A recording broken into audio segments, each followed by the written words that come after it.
sekarang ini karena masyarakatnya mau. Iya.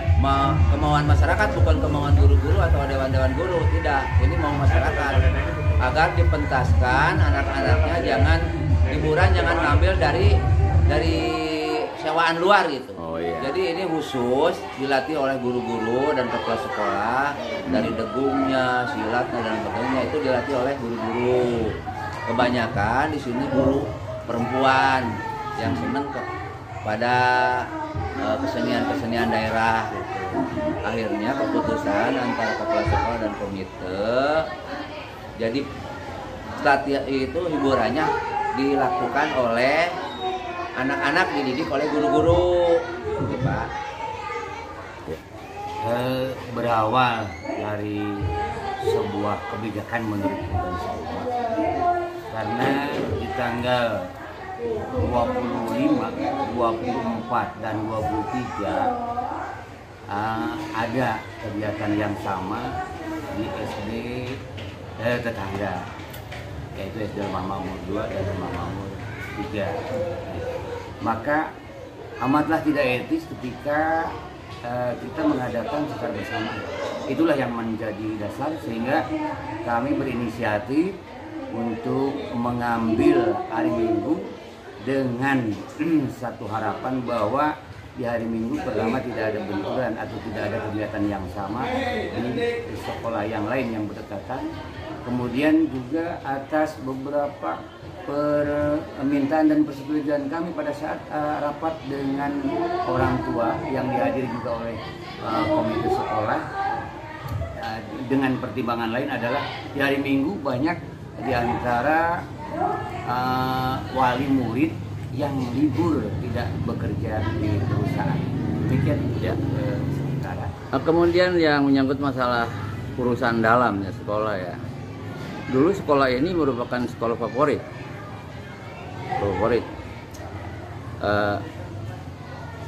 Bagaimana kondisinya sekarang, Pak? Pertama kali saya datang ke sini di tahun 2017, kondisi atau keadaan murid hanya sebanyak 120 orang siswa.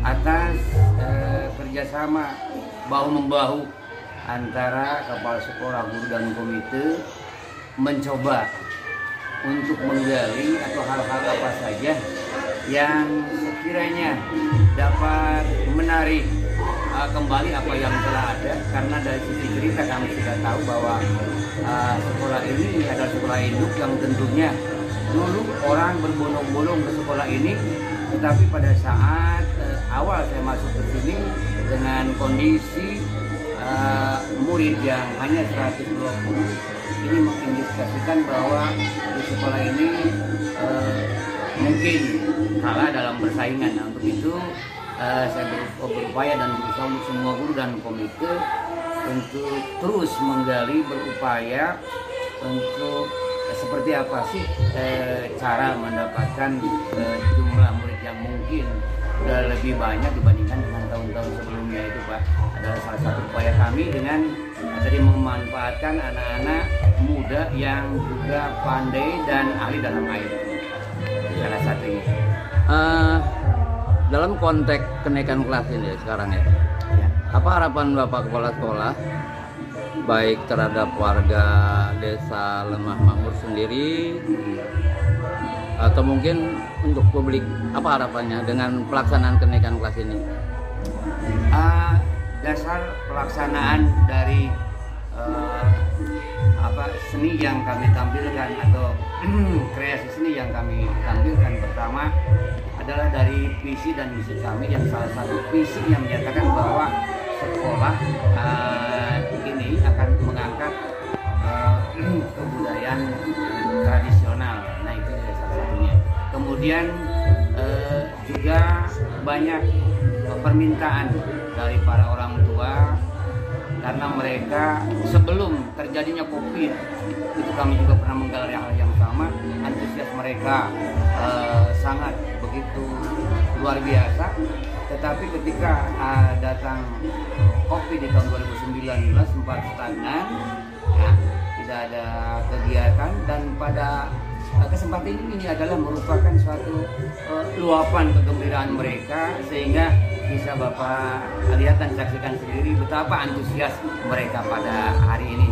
Di sisi lain, harapan saya adalah mempublikasikan apa menjadi program, kemudian apa saja keberhasilan yang telah dicapai, dan tentunya harapan akhir adalah bertambahnya dari siswa murid yang ada, karena keberhasilan salah satu sekolah akan dapat kita lihat dengan amat mudah gitu, ketika jumlah murid yang ada tidak terlalu jauh dengan dibanding dengan SD yang dekat, demikian.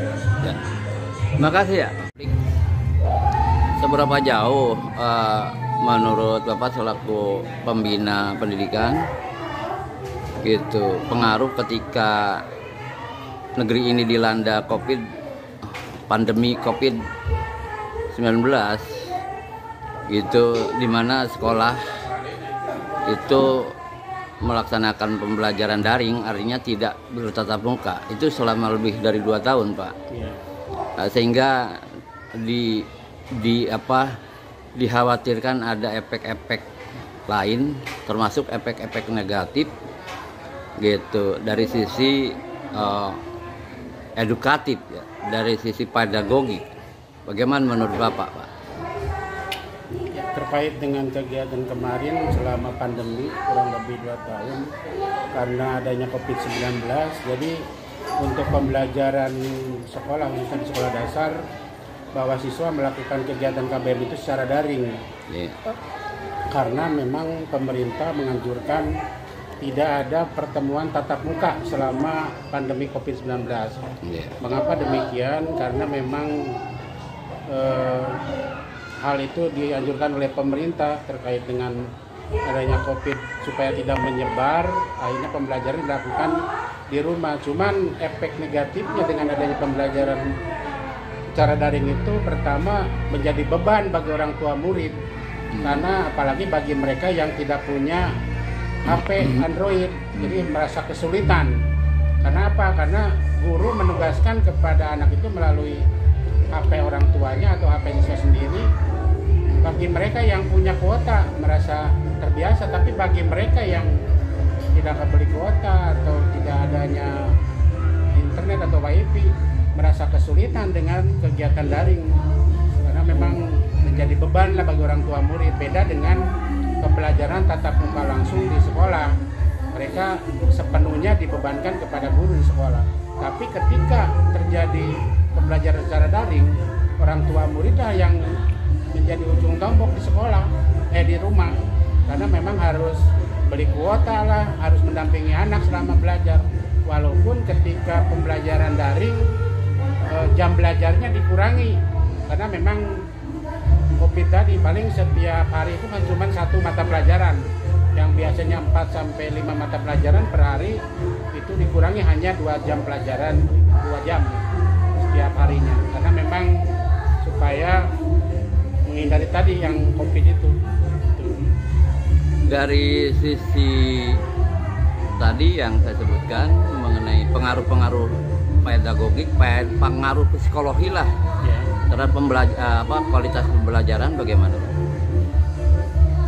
Untuk pengaruh-pengaruh yang negatif memang pasti ada sih, yang namanya anak menggunakan HP, pasti suatu saat bisa saja mereka mencuri kesempatan dengan misalnya membuka situs lain, karena kurang kontrolnya orang tua mungkin. Jadi mereka selama belajar daring di rumah, kadang-kadang orang tua kan punya kesibukan yang lain, sehingga mereka ketika belajar daring tidak terkontrol. Akhirnya anak yang biasa membuka situs-situs yang lain itu ya kadang-kadang ada efek negatifnya. Beda dengan pembelajaran tatap muka yang langsung dikontrol 100% oleh gurunya di sekolah.